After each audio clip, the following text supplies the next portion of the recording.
We've been hearing a lot about histamine intolerance, but everyone's just talking about taking Pepsid or Claritin. Not many people are talking about why histamine is being released in the body and the mechanism in which it's being released. Things like Pepsid and Claritin could be a very good short term solution.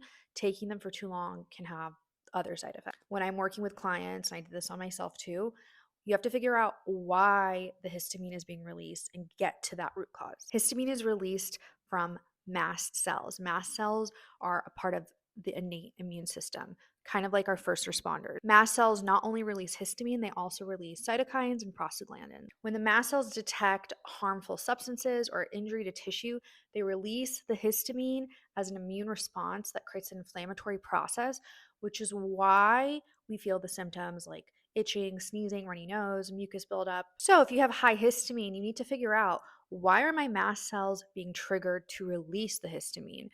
And secondly, you need to make sure you have enough of an enzyme called DAO, which breaks down the histamine when there's too much in the body. There are multiple reasons mast cells can be activated, and if they're overactivated, it could turn into something called mast cell activation syndrome, also known as MCAS, which is really common amongst the autoimmune community, and it comes often with POTS. Things like pathogens, viruses, bacteria, physical trauma, and even excess estrogen can activate the mast cell. So, figuring out why the mast cells and potentially other immune cells are being activated is the goal, and taking a whole body approach to stabilizing the entire immune system is the goal, because you don't want to be on a low histamine diet or be on Pepsid or Claritin for the rest of your life. That's just not sustainable. So if you're trying the low histamine diet, think about it as like a short term break for your body. You're giving your body a break from histamine overload from external sources so you can stabilize your mast cells and have lower histamine.